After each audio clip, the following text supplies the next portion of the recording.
At atin pong pag-usapan, maminamahal, ang patungkol po sa huwag mahulog sa silo. Do not be caught unaware. Amen.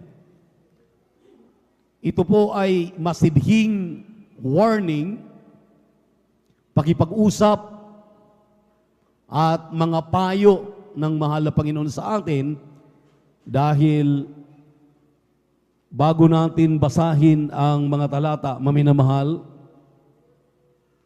if we talk about quote unaware, it refers unto three advents. Ang sabi rito, maminamahal.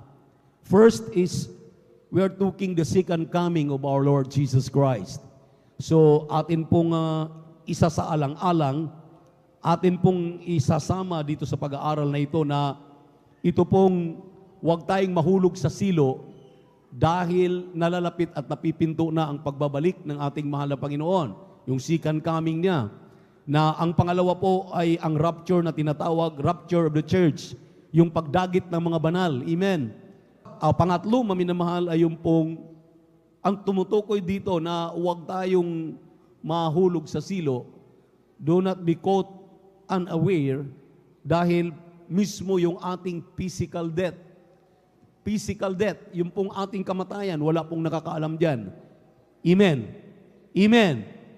Marami ngayon sa balita, lalabas ka lang sa bahay, binaril ka, sasakay ka lang ng sasakyan, pupunta ka sa iyong paroroonan, trabaho, negosyo, hanap buhay, inabutan ka ng kamatayan. So, itong lahat na ating pag-aaralan, maminamahal, ay napaloob dito yung tatlong bagay na aking binanggit. Kindly, basa. Praise the Lord. Ang Ebanghelyo ay San Lucas, ang kabanata 21 at ang talata 34 hanggang 36, balik po sa 28. Ito po tinasabi, datapwat mag-ingat kayo sa inyong sarili, baka magdugmok ang inyong mga puso sa katakawan at sa kalasingan at sa mga pagsusumakit ukol sa buhay na ito. At dumating na bigla sa inyo ang araw na yaon na gaya ng silo, sapagkat gayon darating sa kanilang lahat na nanahan sa ibabaw ng buong lupa. Datapwat mangagpuyat kayo sa bawat panahon na mangagsidaing upang kamtin ninyo ang makatakas sa lahat ng mga bagay na ito na mangyayari at upang mga katayo kayo sa harapan ng anak ng tao. Pagpalain po ng mahal na Panginoon ang kanyang mga salita Sa 28. na ating nabasa. Praise the Lord. Mamaya na po yung 28. Second to the last po yun nating basahin. Kung inyo pong mapapansin, maminamahal, ito pong versikulo 34, it refers to warning. Mayroon pong babala. Amen. Amen. Kapag sinabi nating babala, ang sabi rito sa ating binasang talata, mag-ingat kayo ng mga lugmok ang inyong mga puso sa katakawan, kalasingan, pagsusumakit ukol sa buhay na ito, at dumating ang silo. Ito pong apat na ito, maminamahal, ito po ay warning na kinakailangan mag-ingat ang mga Kristiyano. Palakpakan muna natin ang ating mahal na Panginoon. Everybody shout, praise the Lord. Everybody shout, praise the Lord. Pag sinasabing mag-ingat, ibig sabihin, masidhi itong pangungusap. Dahil nga, pinangungusapan tayo, dahil alam natin, magbabalik ang ating Diyos. Amen. Pangalawa, alam natin na mayroong rapture of the church, pagdagit ng mga banal. At yung pangatlo, mayroon pong tinatawag na sudden na mangyayari sa isang tao, sa isang Kristiyano, na mga hindi na aabot sa rapture of the church. Kaya dapat natin itong paghandaan. Na wag daw magiging silo, wag daw maging silo. Itong mga bagay na ating binasa, na ngayon, ang hirap ng mag-ayuno. Amen. Amen. Mahirap na mag-ayuno, kaya ipinamamanhik itong huwag tayong malugbok ng ating puso ay lagi na lang kain ang kain. Kung ang makina sa sasakyan, kailangan ng overhaul. Amen. Amen. Kailangan ng palitan ang langis. Kailangan ng palitan ng mga bagay-bagay, mga spark plug, anumang nagpapahina doon sa machine o doon sa makina, ay kailangan maminamahal.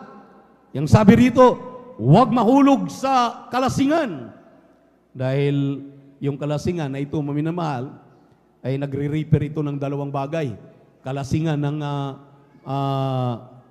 talagang alak o yung pong kalasingan na sa spiritual, palagi kang napupuspos ng banal na espiritu ng ating mahal na Panginoon sa tuwing ikay dadalo, tuwing Miyerkules, Biyernes at Linggo. Palakpakan po natin ng ating mahal na Panginoon. At ang sabi rito, yung pagsusumakit ukol sa buhay na ito. Ito maminamahal yung pong nakakatakot. Mga pagsusumakit. Nag-i-enroll na naman yung ating mga kabataan. Ano na namang kurso ang kukunin sa mga magkukulihiyo? Andiyan yung mga pagsusumikap, pagsusumakit ng mga magulang para matustusan ang kanilang mga anak, pag-aralin ng gusto. Pero hindi nila binabantayan, maminamahal, itong nakakatakot na ito na sabi ng banal na kasulatan, maaring magiging silo sa mga Kristiyano. Amen. Operan ka ng magandang trabaho. Operan ka ng maayos na komisyon o anuman sa iyong hanap buhay ngayon na hindi mo binabantayan ang iyong sarili. Bilang Kristiyano, bilang mananampalataya ng ating Diyos na buhay, kinakailangan daw, maminamahal, huwag basta-basta. Dahil dito sa mga bagay na ito, maminamahal, hallelujah, ang payo ng banal na aklat na ito, ang banal na kasulatan, ang salita ng Diyos, maminamahal, ang sabi rito, maminamahal, sa versikulo 37, mangagpuyat kayo sa bawat panahon. Mangagpuyat. Iilan lang pong nasaksiyan namin na aming kasama na last overnight. Dahil yung gusto ng iba, tuwing linggo lang nandito. Total, mararapture naman daw din sila. Sila naman daw ay babalikan din ng second coming ng ating mahal na Panginoon. At walang nakakaalam sa araw ng bukas, mamaya, anong mangyayari sa ating buhay. Yung tatlong napaloob dito sa ating pinag-aralan, dapat maghanda ka. Maghanda tayo. Palakpakan po natin ng ating mahal na Panginoon. Everybody shout, praise the Lord. Everybody shout, praise the Lord. Kaya ang sabi rito, mangagpuyat kayo sa bawat panahon na magsidaing, pray without ceasing. Amen. Walang patid na pananalangin. Hindi pwedeng bibiru-biruin natin itong ating tanggapin na kaligtasan, langit at buhay na walang hanggan. Amen. Amen. Kinakailangan itong pagtrabahuan. Amen. Kinakailangan itong pagsulitan. Amen. Everybody shout, praise the Lord. Upang, ang sabi rito, upang makatakas kayo sa darating na galit ng anak ng tao. Bakit galit na po? Pagkatapos ng hindi ka masama sa rapture of the church, hindi ka makasama, hallelujah, sa muling pagdagit ng mga banal, at ikaw ay maaaring dadaan sa libingan dahil hindi ka nagbabantay sa iyong kaligtasan. Pinababayaan mo. Katulad ka ni Tomas na naging absinos. Amen. Amen. Alam niyo po si Tomas, naging absinos. Hindi siya naniniwala. Hindi ako maniniwala na dumating ang mahal na Panginoon maliban aking makita ang palad at makita yung dinadaanan ng pako. Ang sabi na ng kanyang mga kasamang apostol, aming nakita ang mahal na Panginoon, dinalaw na kami. Wala si Tomas noon. Pero nung dumating ang pangalawang linggo na nagpakita muli ang ating mahal na Panginoon, nung makita ni Tomas, lumuhod si Tomas, at ang sabi niya, my Lord and my God. Ganun ang Kristiyano. Kapag nakita na nila na sa kagipitan sila, my Lord and my God na. Amen. Pero kung wala pa, sabi ka ng ating isang ordained preacher, padisko-disko. Papunta-punta sa mga malls. Papunta-punta sa lahat ng kalayawan. Amen. Hindi nagbabantay na itong palang mangyayari, maminamahal, sa ating buhay ngayon, na dapat nating paghandaan ay magiging silo para sa atin. Amen? Atin mo nang basahin ang Matthew chapter 24 verses 20 up to 21, then italon sa 24. Praise God. Amen. Praise the Lord. Dito po sa aklat po ng Mateo, Kapitulo 24, ang talata po ay 20-21, at talon po sa 24, ganun po yung sinasabi. At magsipanalangin kayo na huwag mangyari ang pagtakas ninyo sa panahong tag-ginaw o sabatman. Sapagkat kung magkakaroon ng malaking kapigatian na ang gayoy di pa nangyari buhat ng pasimula ng sanlibutan hanggang ngayon at hindi na mangyayari kailanman. 24. Sapagkat may magsisilitaw ng mga bulaang Kristo at mga bulaang propeta at mga papakita ng mga dakilang tanda at mga kababalagan na anupat ililigaw kung maari pati ang mga hirang. Amen. Palakpakan po natin ang ating mahal na Panginoon. Ito maminamahal, ito yung mga babala. Kanina ating binasa, unang babala, ating binasa ang mga payo ng salita ng Diyos, ng mga mangangaral. Ang ngayon na naman, maminamahal, atin na namang binasa yung pong mga mangyayari na sa mga Kristiyano ngayon na narito, kayong nagpapakainit, tayo maminamahal nagsusumikap. Ang sabi rito, magsipanalangin daw tayo na ang pagdagit ng mga banal ay hindi panahon na tayo'y nanlalamig sa ating pananampalataya. Pangalawa po, kailangan daw tayo magsipanalangin. Ang sabi ng banal na kasulatan na hindi po sabat. Ano po yung sabat? Araw ng pamamahinga. Ibig sabihin, itong dalawang ito ay palagi nating isisiksik na kapag hindi natin bantayan ang ating mga buhay bilang mga Kristiyano, tayo po ay mahulog sa silo ng dyablo. Amen. Nang sabi rito sa ating binasang talata, manalangin tayo na walang patid, palaging nananalangin. Kaya nga kahit anong sabihin ng ating kapitbahay na nakabarong ka na naman dahil tuwing Miyerkules, Biyernes at Linggo, narito ka palagi, ayaw mong mag-absent sa gawain ng mahal na Panginoon, na gusto mong ipagtrabaho ng sulit ang iyong kaligtasan, nag-iingat ka sa iyong sarili kapag ginagawa mo, kapatid. Amen. Ngunit kung ikaw, kahit linggo na, andun pa rin sa iyong isip, may imbitasyon na aking kumare, na aking kumpare, may ikakasal. Kinakailangan unahin ko muna yon. Sama muna ako sa kasal. Unahin ko muna yung imbitasyon ng aking kaibigan. Mayroong birthday doon. Mga minamahal, yan ang mga silo na sinabi ng banal na kasulatan na kapag hindi mo babantayan, alalahanin mo palagi, put Jesus first in your life.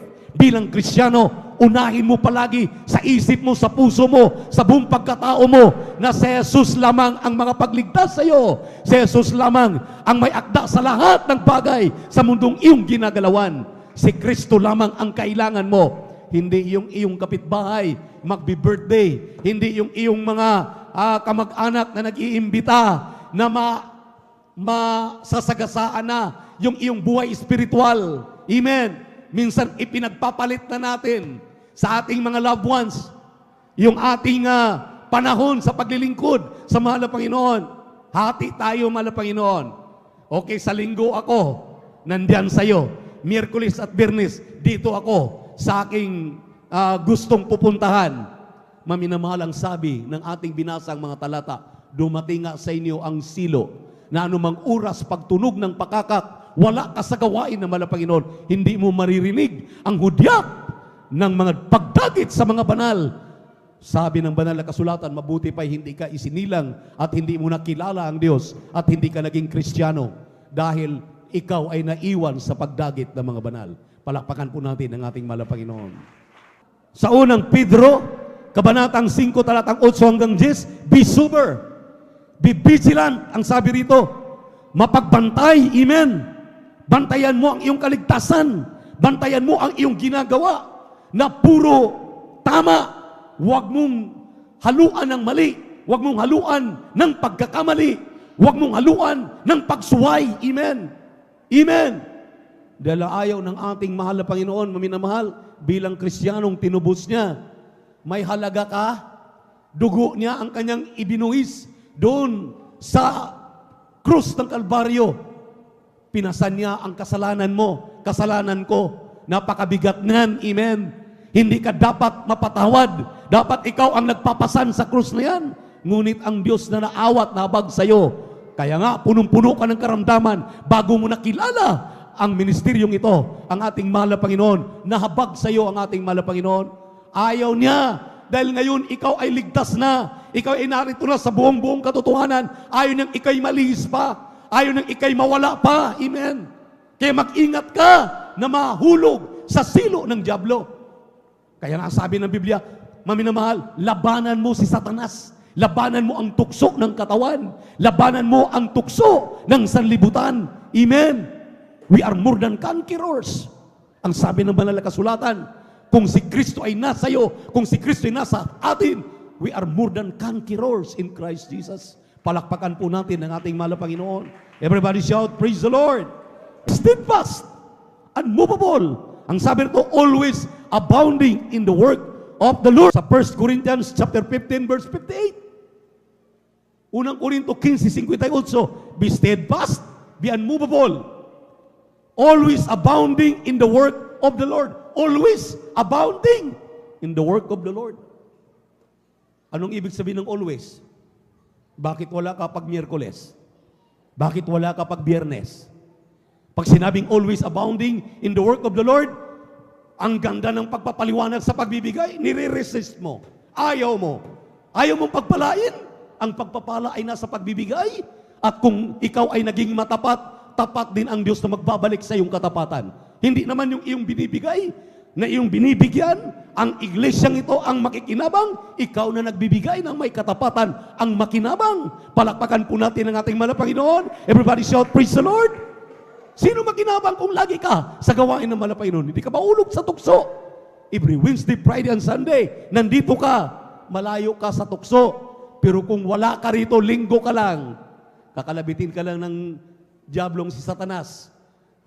Pray, one shot lang. One shot lang na, wala namang makakakita diyan. Lingon-lingon ka. Sa bagay, isa lang naman. Sige. Maya-maya, naging 2 na yan. Naging 3 na yan. Ano nang mangyari sa'yo? Sa susunod, pare-pareho na kayo. Hawak-hawak na. Yung mga lungnik na yan. Yung mga nakakalasing na yan. Na ipinagbabawal ng ating mahal na Panginoon. Hindi kami ang nagbabawal dahil templo ang katawan mo ng ating Diyos. Nananahan ang kanyang Santong Espiritu sa iyo.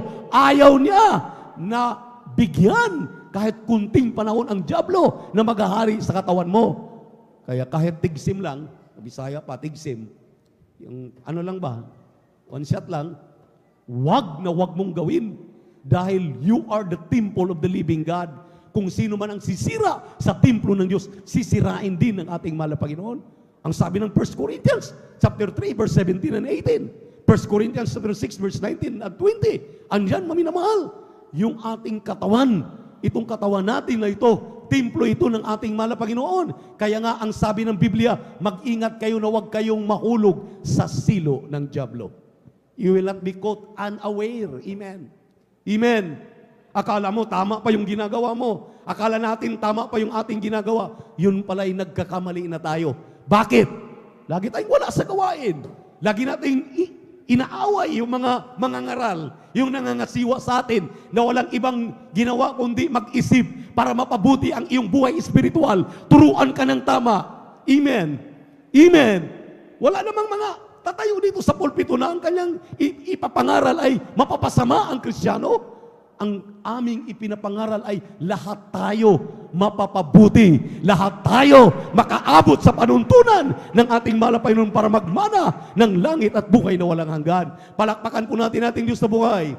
Naalala ko tuloy yung halimbawa na hindi ko talaga makakalimutan ng isa nating mga mangangaral, ating beloved elder. Ang sabi niya, alalahanin ninyo, mga minamahal, ang kalabaw at ang kanyang kaibigang deer. Ano yung deer? Usa. Araw-araw, tuwing umaga, nagkukwentuhan yung dalawa. Sabi ng usa, kalabaw, tara na, mamasyal tayo. Tatay sa mall. Punta tayo doon, birthday ng kapatid ko, birthday ng lula ko, lulo ko, kung ano-anong ng mga sinabi nung deer, nung usa. Ang sabi ng kalabaw, pasensya ka na, nakatali yung, kita mo, may tali yung aking ilong binabantayan ako palagi ng aking amo. Ayaw niyang mawala ako. Tuwang-tuwa, yung usa, araw-araw, talagang lakwat sa doon, lakwat sa dito. Amen. Praise the Lord. Isang araw, pasan-pasan na siya ng hunter. Dahil Nahuli siya, na-caught unaware siya. Amen. Tinamaan siya ng barel, nagiging pulutan ng mga manginginom. Ang sabi ng kalabaw, mabuti na lang hindi ako kagaya nung aking kaibigang usa. Kung hindi, pulutan na rin sana ako. Salamat, inaalagaan ako ng aking may-ari. Inalagaan ako ng aking amo. Bagamat mabigat ang aking trabaho, bagamat marami akong ginagawa, pero iniingatan naman ako, nasa proteksyon naman ako araw-araw. Hindi kagaya ng usa na yun, ayan na, nagiging pulutan na. Gusto ba natin ngayon, maminamahal, na magiging usa? Magiging kakatahin tayo pagdating ng araw, mahulog tayo sa kamay ng dyablo? Amen? Amen? Kaya ang sabi ko, napakagandang halimbawa. Di ko ba di baling mahigpit, laging tinatalian, laging narito sa gawain, laging nasa pag-aayuno, laging narito sa pagpupuri, Miyerkules, Biyernes at Linggo, nandiyan ang pagsusumikap. Sure naman na talagang ang proteksyon ng Malapanginoon, lalo na pagtunog ng trompeta, akyat tayo sabay-sabay, magmana na ng langit at buhay na walang hanggan sa piling ng ating Malapanginoon. Yan ang the best. Amen? Palakpakan natin ang ating Malapanginoon. Hallelujah, hallelujah. Praise the Lord. Corinthians chapter 15 verse 58. Amen. Praise the Lord.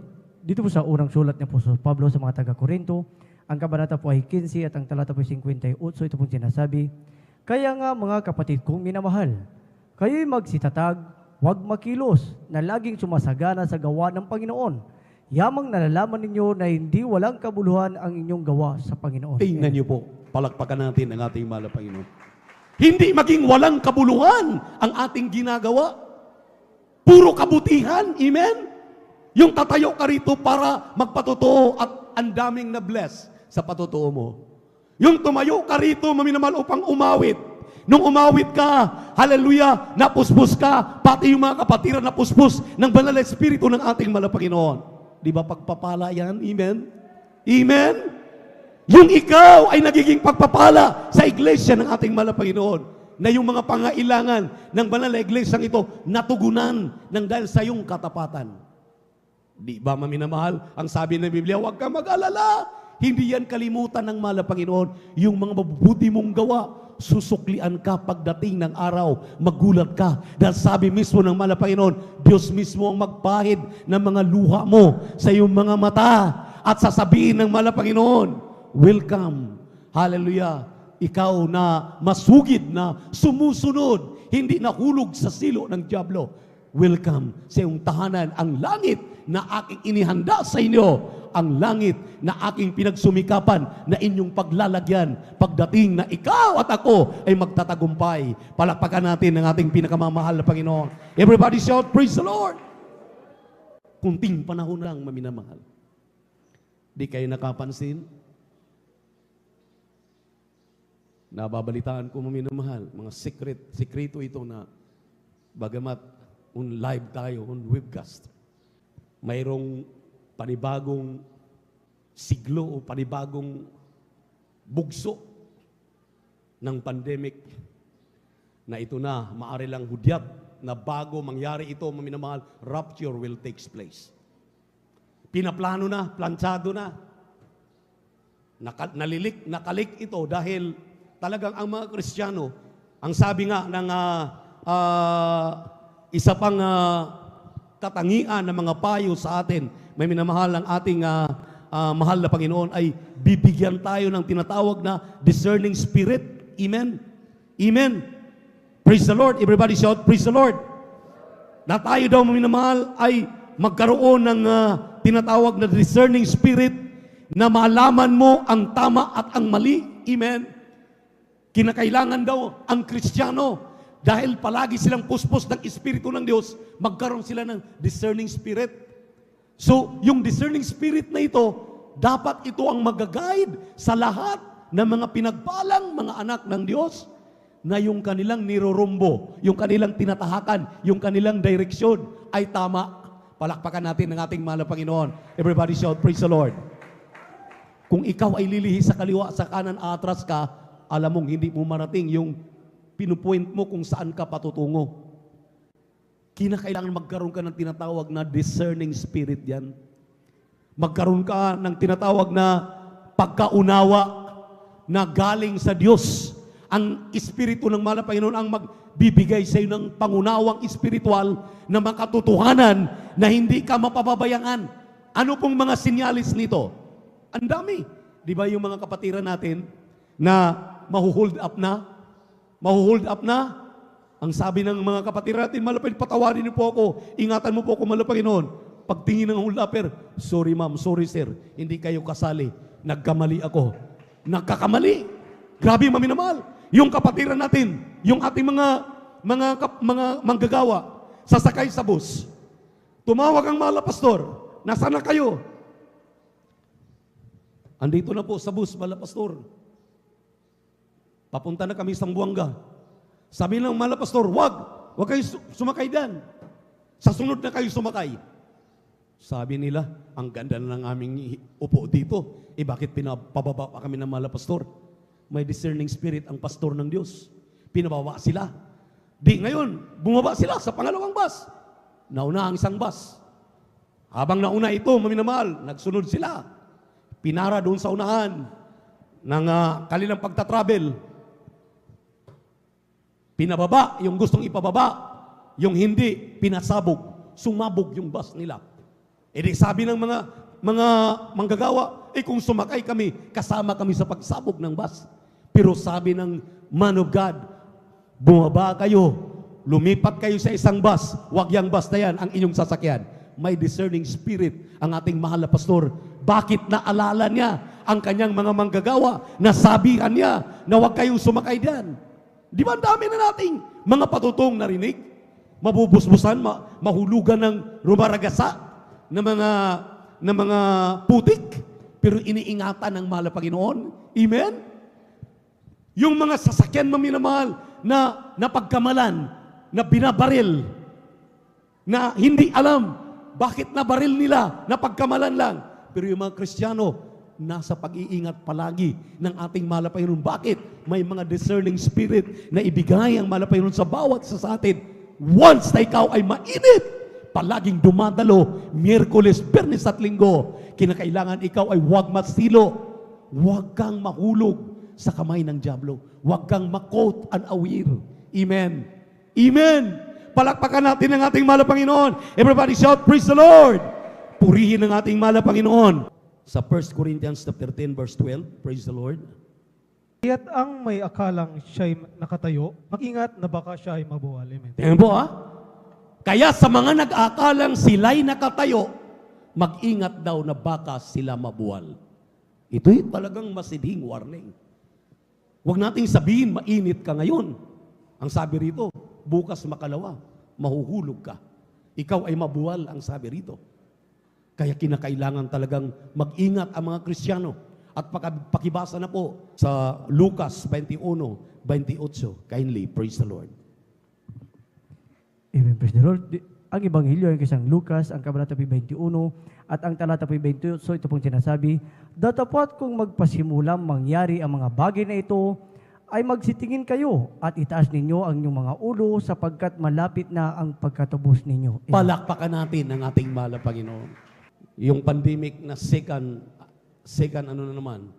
pangalawang bugso. Maraming mangyayari, maminamahal. Bibigyan tayo ng discerning spirit ng mahal na Panginoon. Ang hudyat palagi na ating tinitingnan, yung mga big countries na masasabi natin, maminamahal, na buong sikap nilang pagharian ang buong mundo. Malapit na namang magpapalit ng presidente ng Amerika.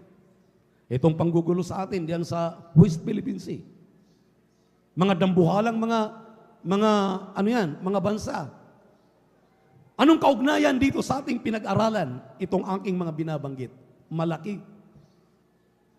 Meron akong kausap diyan, maminamahal, na hindi Kristiyano. Ang sabi niya, magbutas na lang ako sa bahay ko. Doon sa gitna, maghanap ako gagawa ako ng tunnel para kung maggira na, andun ako sa ilalim.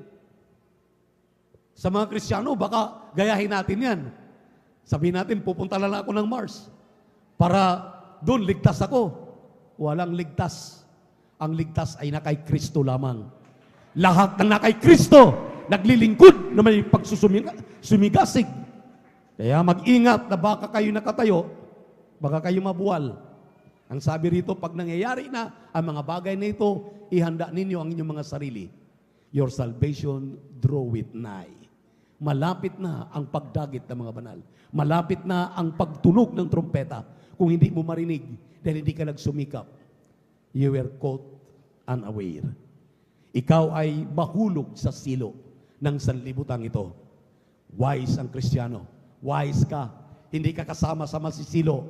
Amen. Matalino ka. Amen. Matalino ang Kristiyano. Amen. Tingnan niyo po ang mga pagsusumikap. Ang aming tinitingnan palagi ang ating mahal na pastor. Bakit ang ating mahal na pastor gano'n na lamang ang pagsisikap? Kahit ganyan ka lang kalagayan. Nakita niyo po, birthday niya andun. Preacher's meeting nandoon. Lahat ng mga malalaking gathering nandoon. Huwag ang mga Kristiyano malalaking gathering lang ang dinadaluhan.